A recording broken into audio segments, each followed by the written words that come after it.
नमस्कार। चलिए आज एक सफर पर चलते हैं, भारत के उस राज्य की कहानी में जिसे कहते हैं वनों की भूमि। जी हाँ, ये सफर है झारखंड का, एक ऐसी जगह जहां जमीन के नीचे तो खजाना भरा है और हवा में सदियों पुरानी संस्कृति की महक है। तो सबसे पहला सवाल यही उठता है कि आखिर भारत की वनों की भूमि है कौन सी जगह? और पता है, इसी सवाल के जवाब में छिपा है झारखंड का असली परिचय। देखिए, किसी भी कहानी को समझने के लिए ये जानना जरूरी है कि वो शुरू कहाँ से होती है। और झारखंड की कहानी शुरू होती है भारत के पूर्वी हिस्से से, इन्हीं अक्षांश और देशांतर रेखाओं के बीच। ये वो जगह है जहां से देश के कुछ सबसे जरूरी खनिज निकलते हैं। तो चलिए अब जरा जूम इन करते हैं, देखते हैं कि इस जमीन के सीने में आखिर छिपा क्या है, इसकी बनावट कैसी है, इसकी चट्टानें कौन सी हैं और वो कौन सा खजाना है जो इसे इतना ज्यादा खास बनाता है। तो इसका एरिया कितना बड़ा है? लगभग 80,000 वर्ग किलोमीटर। अब ये सिर्फ एक नंबर नहीं है ना? सोचिए, वो विशाल कैनवस है जिस पर झारखंड की पूरी कहानी लिखी गई है। जरा अंदाजा लगाइए कि इतने बड़े इलाके में कितने रहस्य और कितने संसाधन छिपे होंगे। झारखंड की जमीन की कहानी मोटे तौर पर दो हिस्सों में बटी हुई है। एक तरफ है छोटा नागपुर का पठार, जो करोड़ों साल पुरानी आग्नेय चट्टानों से बना है, और दूसरी तरफ है राजमहल ट्रैप, जो ज्वालामुखी के लावा से बनी बेसाल्ट चट्टानों की परतें हैं। आप कह सकते हैं कि ये दो अलग अलग दुनियाएं ही झारखंड की खनिज संपदा की असली नींव हैं। और इन्हीं पुरानी चट्टानों के नीचे छिपा है वो खजाना जिसे लोग भूरा सोना भी कहते हैं, यानी कोयला। और कोई ऐसा वैसा कोयला नहीं, खास तौर पर गोंडवाना युग का वो बिटुमिनस कोयला जो देश की ऊर्जा जरूरतों का एक बड़ा हिस्सा पूरा करता है। लेकिन बात सिर्फ कोयले पर खत्म नहीं होती, बिल्कुल नहीं। यहाँ की जमीन में चिरिया की पहाड़ियों का लौह अयस्क है, सिंहभूम का तांबा है, और तो और जादूगोड़ा का यूरेनियम भी। सच कहूं तो ये विविधता ही झारखंड को भारत का एक बहुत ही महत्वपूर्ण मिनरल हब बनाती है। अच्छा, जमीन की बात तो हो गई। चलिए अब आगे बढ़ते हैं और ये देखते हैं कि इस अनोखी भूमि ने उन लोगों को कैसे गढ़ा जिन्होंने सबसे पहले इसे अपना घर बनाया। इस भूमि के जो पहले निवासी थे, यानी यहाँ के आदिवासी समुदाय, उनका समाज चलाने का अपना एक बहुत ही अनूठा तरीका है। मिसाल के तौर पर संथाल जनजाति में मांझी होते हैं।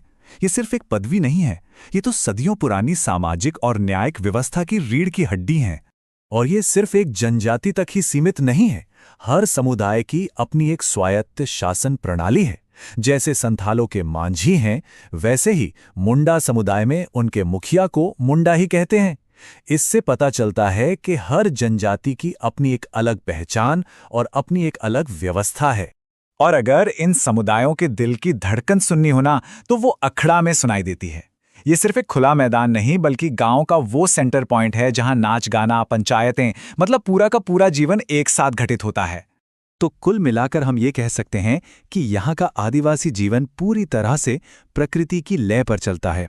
जब पाहन यानी कि पुजारी धार्मिक अनुष्ठान करते हैं और बसंत में सरहुल जैसा त्योहार मनाया जाता है, तो ये असल में जंगल और खेती के साथ उनके गहरे रिश्ते का एक जश्न होता है।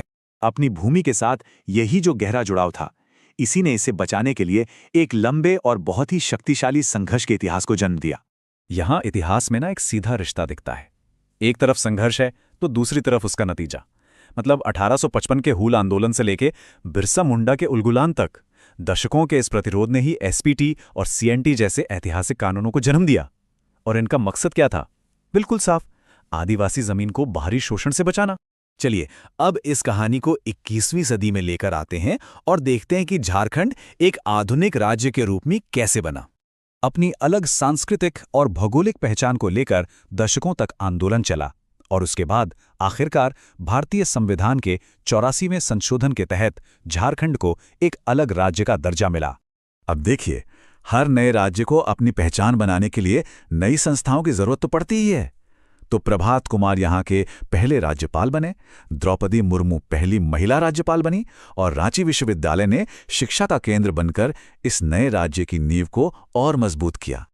इस नए राज्य की जो पहचान है, उसे इसके राज चिन्ह में बहुत ही खूबसूरती से दिखाया गया है।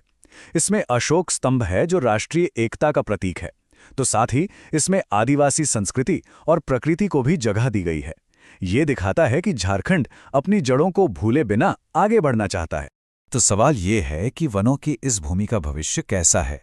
देखिए, इसकी नींव 3 प्रमुख क्षेत्रों पर टिकी हुई है।